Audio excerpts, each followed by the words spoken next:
Okay. Hopefully the Sabres made it to Toronto. I got close this morning. It wasn't pretty. Very random that I was able to find out in time to reverse course and be here on what was a scheduled day off for me to talk to you, because I have still never figured out how to get my phone to work in Canada unless I have Wi-Fi, which is not the case in my car. Mm-hmm.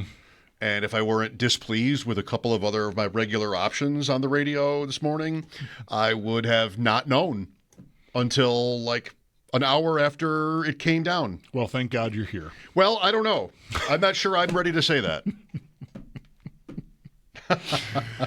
Yeah, I don't know. I stared. I saw it. I'm changing channels. Once you get on the QEW, it's not snowy really, or it wasn't this morning. Mm-hmm. It's all the side roads though were a mess.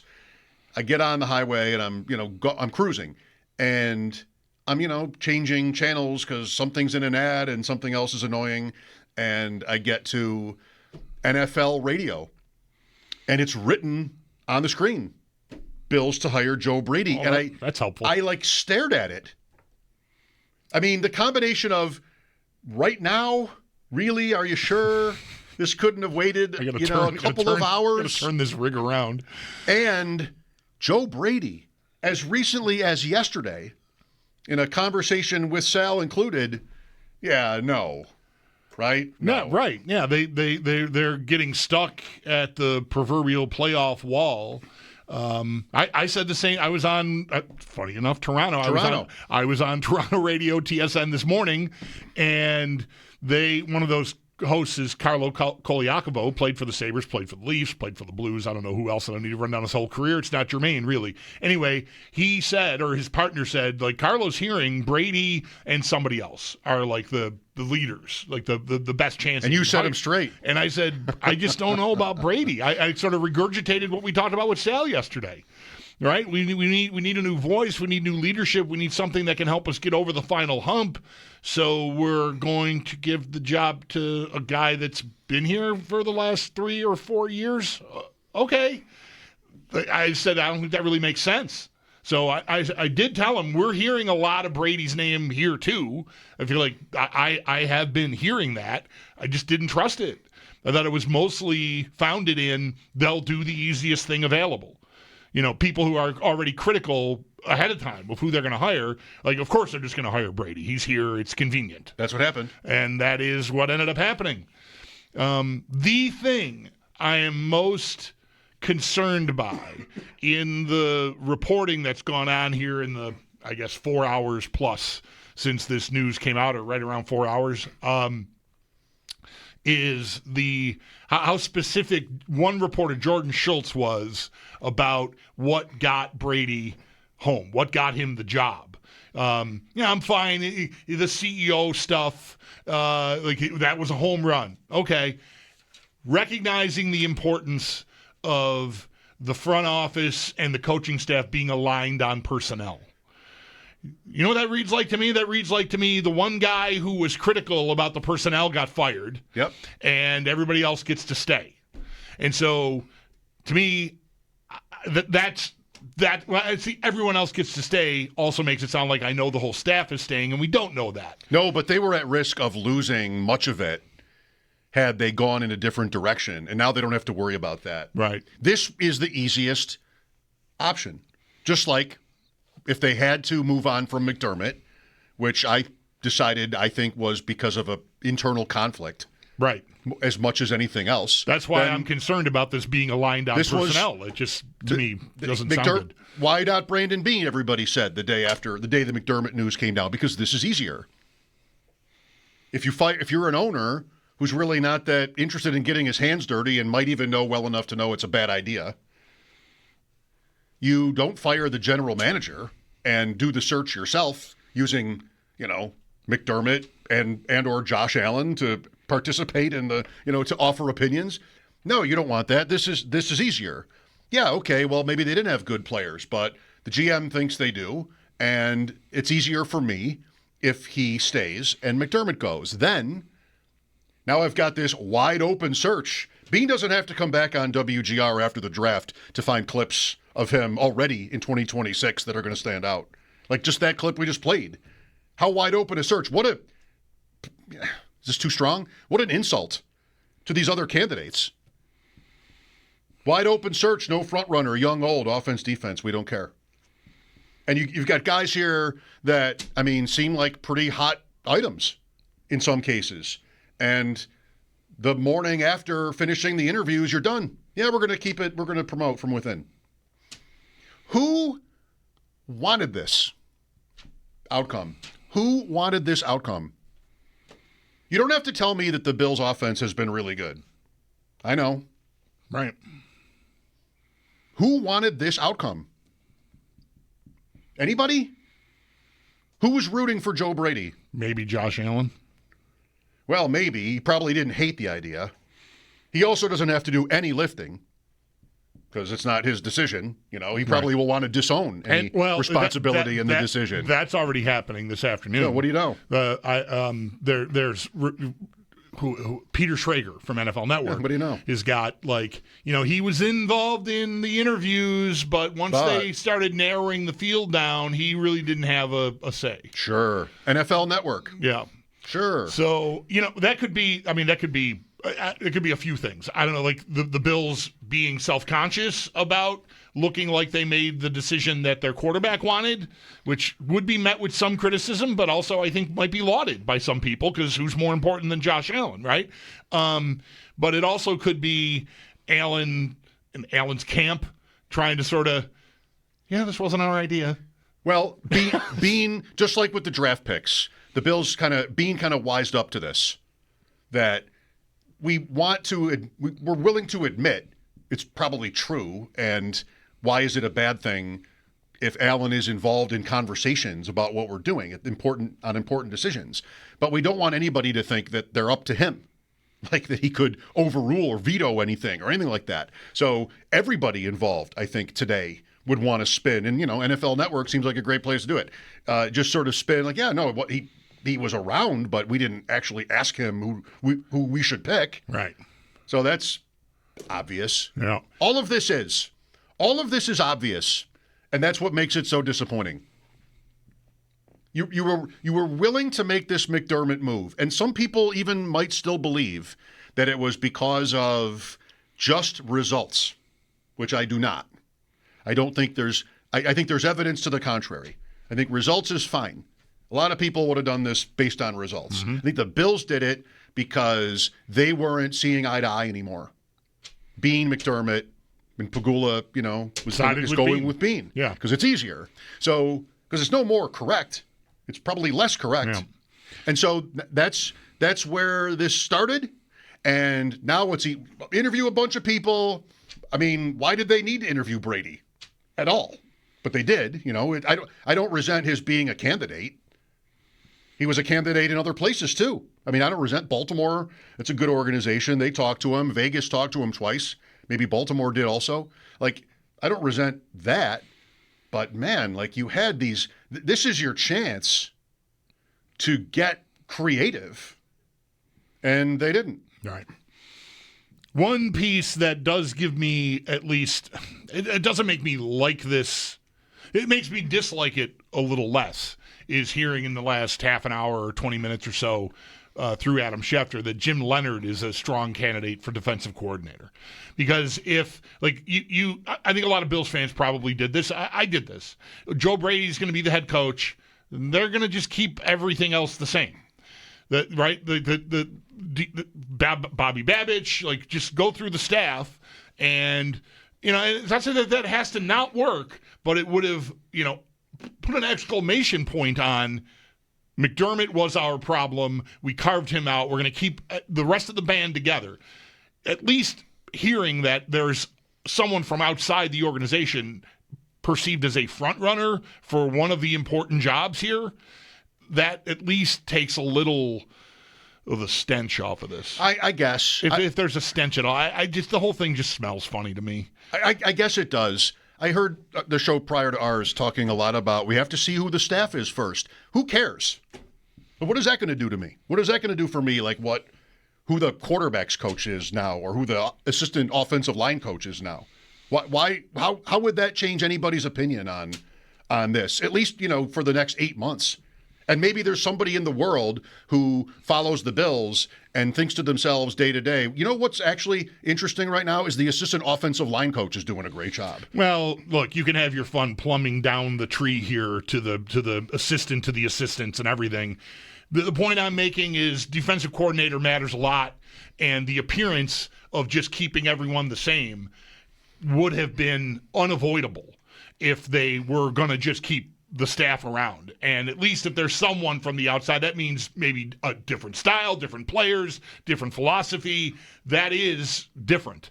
Like if you want to tell me McDermott was my problem and then keep basically his defense in place without him here, you're going to have a hard time selling me. But who wants to tell you that? Who wants to tell anybody? Who wants to say that Sean McDermott's defense or defensive philosophy was the problem? I mean, maybe in terms I think the Bills want to say that. But I don't know. I think the Bills, again, I would say that when it came to it with McDermott, they were just on a very different page. But is that because he didn't play more zone? Or is that because, of more maybe bigger things? Like, sure, you're right. There will be this conversation that the Bills will be different offensively. They've never been bad defensively under Sean McDermott. And who knows what Bobby Babich is really as somebody, is he somebody you can actually pinpoint? Like this is his philosophy or who even knows that answers to that? On the surface, if it's different, they have to achieve to appease the fans. I mean, other than just sort of doing it anyway. Jim Leonard, you like your own people anyway, a coach. So that tends to happen. But what does it do for me in terms of my feelings about next season? I don't know. Nothing until it comes, I think. You know what I mean? Like, it doesn't do anything for me until it comes. And they're not going to tell you, we did this to be different, right? Like, that's not something they would say. They will tell you the merits of the candidate and, why they made the decision. Brady's a terrible quote. Like, I don't know if he ever said anything interesting since he got here to the media. And so I don't know if I'm using that against him. But, I mean, McDermott wasn't great, but this guy he's going to tell you both sides. He's going to both sides every question. That's what he does. And we're going to be bored to tears by that. But that's not why you hire him or don't hire him. No, that's right. No. It won't be that interesting, I think, to listen to. But I don't know. That's not my problem. Well, I don't know. Am I too upset? No, I don't think so. One of us should say, because you usually beat me to it on days like this, and we haven't had one, with a new coach for the Bills in 9 years. Like anything can work, right? Like anything can work. I don't know that Brady, this Jordan Schultz that I'm referencing, like the itemizing how he got the job, like what stood out, is like a checklist from the news conference, right? He nailed the CEO part, right? What does that even mean? There's the comment that being, you got to oversee the whole operation, and it's more than just calling plays, and so that's highlighted. He impressed in that area. A home run, even, I think, is the phrasing used. And then this point that I already made here about recognizing the importance of alignment between the coaching staff and the personnel, the players.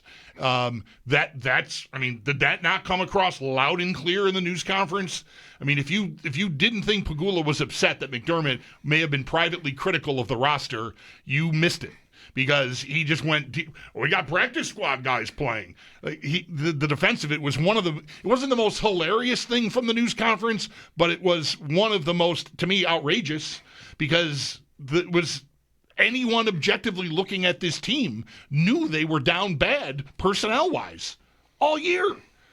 And so to plant your flag on that and then now highlight that Brady recognizes how important that piece is. Oh, of course he does. Because the guy that didn't, to your satisfaction, appease you in that way just got dumped. Yeah. I don't even know what to do with the CEO thing. Is that just going to be a talking point all through this? Like, why does your coach need to be a CEO? He's not. He's outranked by at least 2 people. So he schedules practices. He answers media questions. I mean, like, what is this? What is the CEO? What does that actually mean? Is he a good communicator? Maybe in private, he's a good communicator. I think he's probably well respected.